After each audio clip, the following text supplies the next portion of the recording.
नमस्ते जी। और मैं देवेंद्र लिंबू और अब्दुल वाहिद स्काफोल्डिंग सुपरवाइज़र से बात करने वाले हैं। और वहाँ एचबी के रेफरेंस की तरफ से आज अब्दुल वाहिद है। Hello, good morning. How are you? Myself. I'm very fine. I'm very fine. My name is Abdul Wahid. I'm from Pakistan. Currently, I'm working as HBK reference with Devendra Limbu sir. So today, I want to tell you some basic scaffolding component and where we are using for which purpose. So मैं आपको बताऊंगा आज कि हम लोग scaffolding के जो component कहाँ पे यूज़ करते हैं और किस पर्पस के लिए यूज़ किए जाते हैं. So please come. ओके। अभी भी हम लोग स्काफोल्डिंग स्टार्ट करते हैं तो नीचे एक सोल बोर्ड रखते हैं हम लोग।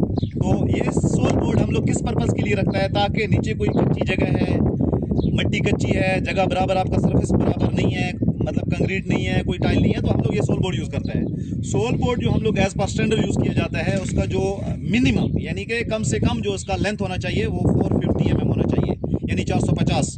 और इसका जो चौड़ाई होता है वो 225 mm होता है, और 50 mm 225 mm एंड इसका जो थिकनेस होता है वो 36 to 38 mm रहता है, जो सोल बोर्ड हम लोग यूज़ करते हैं। तो उसके बाद आता है बेस प्लेट पे। ये सोल बोर्ड के ऊपर हम लोग एक बेस प्लेट रखते हैं, इसको बेस प्लेट बोलते हैं।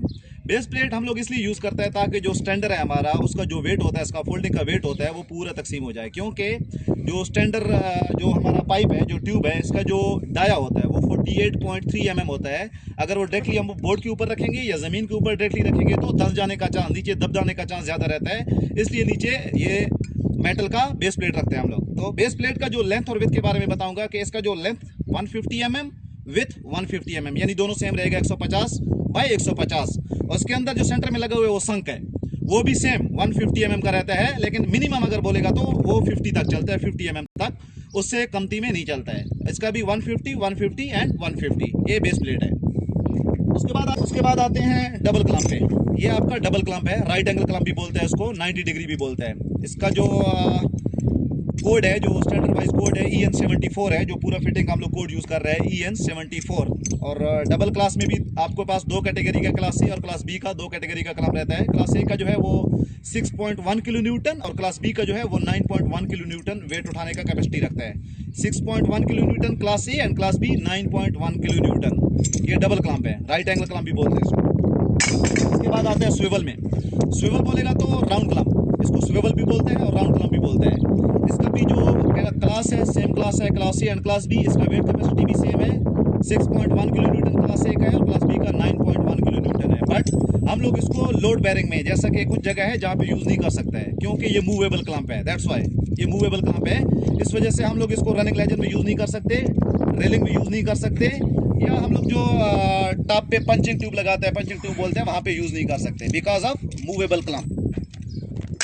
इसके बाद आता है आपका पुटलॉक क्लम्प, इसको सिंगल क्लम्प भी बोलते हैं और इंग्लिश में इसका नाम है पुटलॉक क्लम्प। ये जस्ट हम लोग बोर्ड स्केयरिंग के लिए, जो हम लोग टू बोर्ड वगैरह लगाते हैं या ट्राजम लगाते हैं, उसको स्केयरिंग के लिए यूज़ किया जाता है, उसको फिक्स करने के लिए यूज़ किया जाता है, ट्राजम को या टू बोर्ड को। इसका जो वेट कैपेसिटी है वो 0.63 किलो न्यूटन है। अगर इसके ऊपर वेट पड़ेगा तो ये इसका खुल जाने का चांस ज़्यादा रहता है।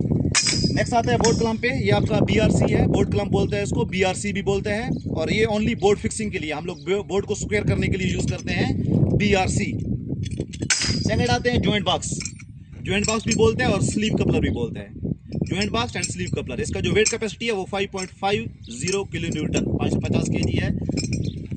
उसके बाद आ जाता है दोनों ये CD क्लम्प, यानी कि लेदर क्लम्प। ये J क्लम्प भी बोलते हैं इसको, CD क्लम्प है, but as per my idea सबसे बेस्ट ही है CD क्लम्प। ओके, ये CD क्लम्प यानी कि लेदर क्लम्प यूज़ किया जाता है। Okay, thank you very much. अगर कुछ भी समझ ना आए तो आप मेरे से कांटेक्ट कर सकते हैं या अपना देवेंद्र लिंबू से कांटेक्ट कर सकते हैं। ओके वाहिद भाई, आपका बहुत बहुत धन्यवाद, शुक्रिया करता है क्योंकि स्काफोल्डिंग के बारे में जानकारी दे दिया है। ओके, और फिर मिलते हैं ऐसे वीडियो को लेके इंशाल्लाह ज़रूर।